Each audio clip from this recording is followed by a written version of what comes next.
Hello and welcome to our mini lectures for Chapter 5, the muscular system. This part is 5A, the muscles.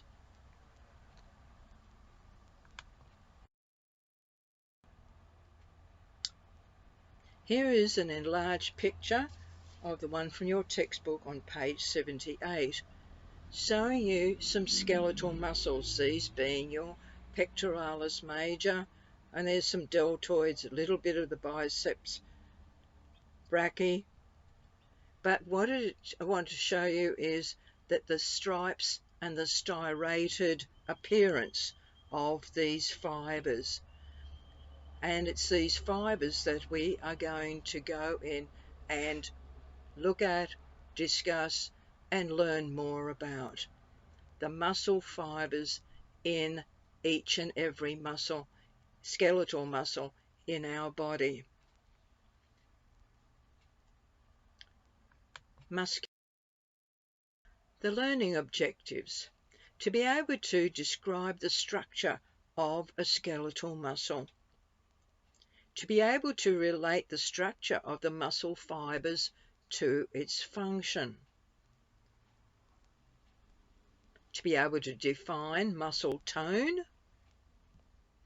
and in that being able to compare isotonic and isometric contractions, to be able to explain how muscles work that antagonistically to one another, and to be able to locate the principal muscles in the body.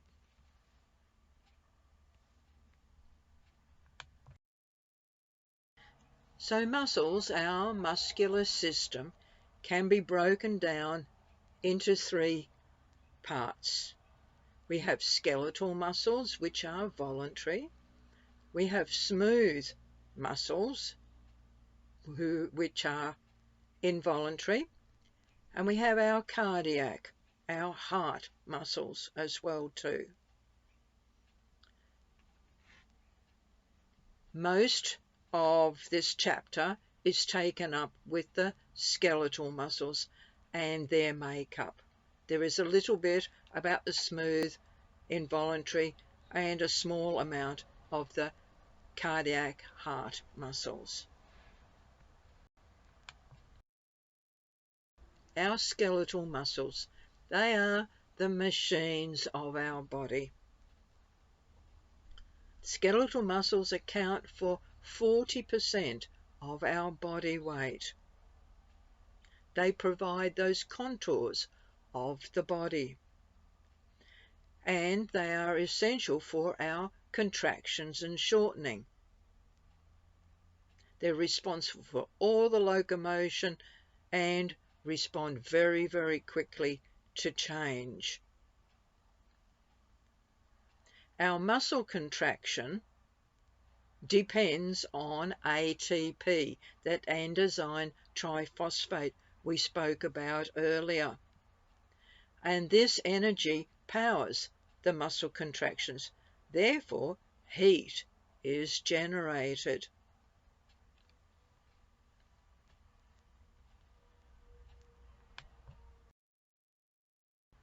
So the functions are for us to provide movement of the body and its parts, to be able to walk, talk, move, sit down, sit up, respond to calls, respond to emergencies, to provide that movement of our body and its parts, to be able to generate heat, to be able to maintain our posture,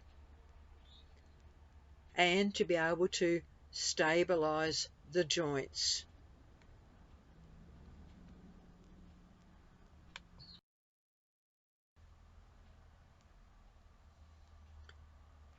Here's a picture from your textbook from page 86 showing the different shapes of some of your common muscle shapes. found in different parts of our bodies. We have a spindle shape.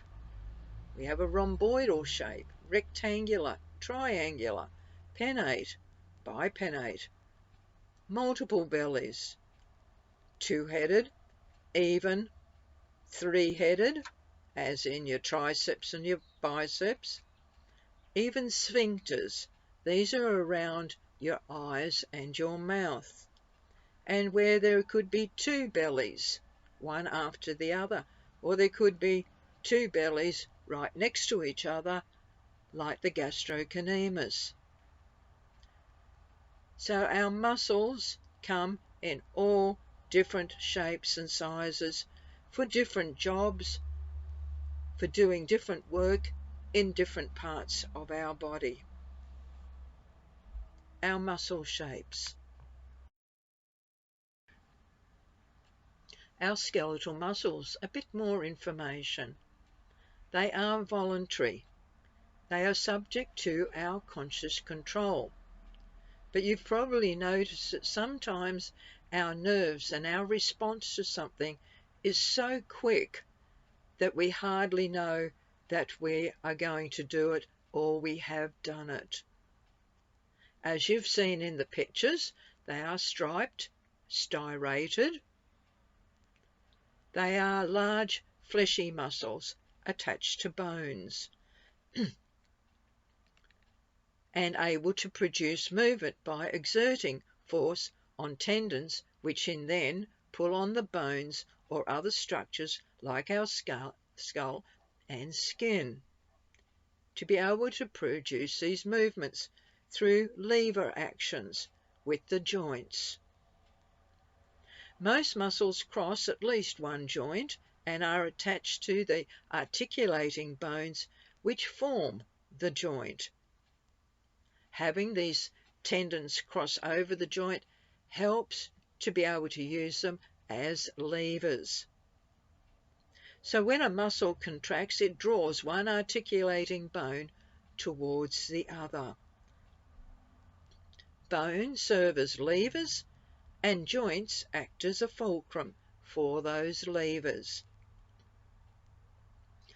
This is where later on we will be talking about muscles working antagonistically, where one set of muscles has done a job, a movement like flexion or abduction or pronation, and then another muscle or set of muscles will do the opposite, the reverse, to bring in extension, adduction, or supination, to bring in the opposite.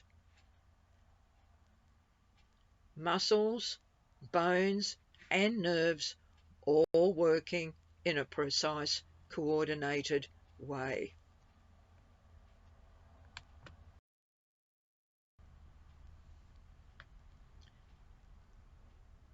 Our body movements, walking, talking, eating, even our blood flow, even digesting the food we have eaten, depend on the action of muscles, whether they're skeletal muscles or smooth muscles.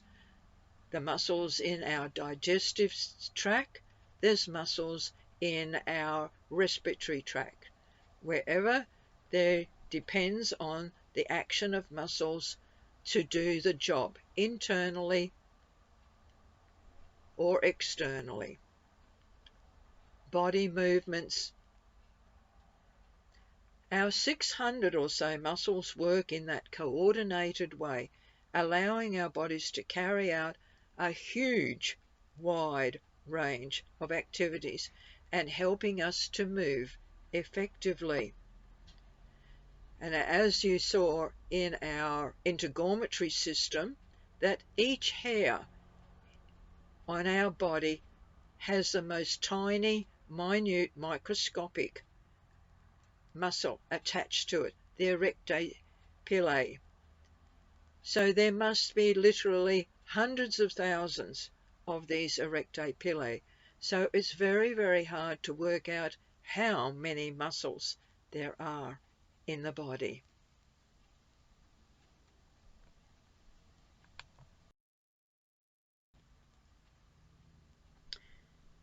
Here is a picture of the anterior skeletal muscles from page 87 in your textbook. As therapists, it's a very good idea to know many of these muscles that you will be massaging.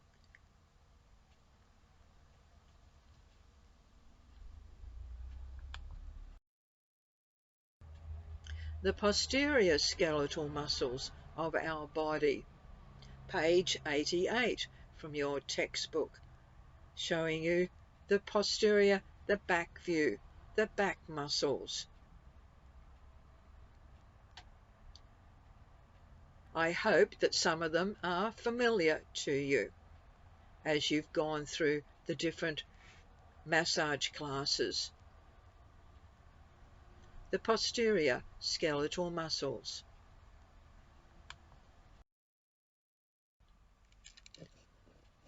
Tendons. These are at each end of the muscles. They provide durability. They conserve space and can be so small that they can pass over joints.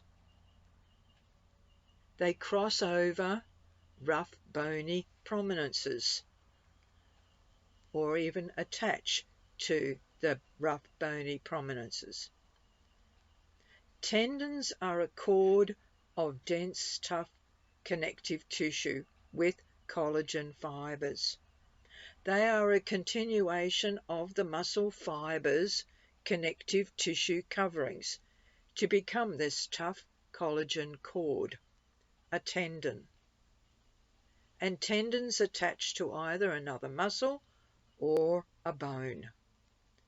Tendons.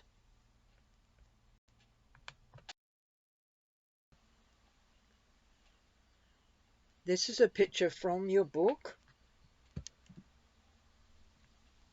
showing where a tendon is attached to a bone. So we have the whole muscle, and at each end of the muscle you can see that white creamy extension of the muscle, and that is a tendon. The tendon itself is a continuation of the connective tissue covering from each of the muscle fibers and the little fiber groups. And with the addition of collagen fibers added to it, it becomes a very, very strong, dense, tough cord holding onto either a bone and sometimes even another muscle. Tendons.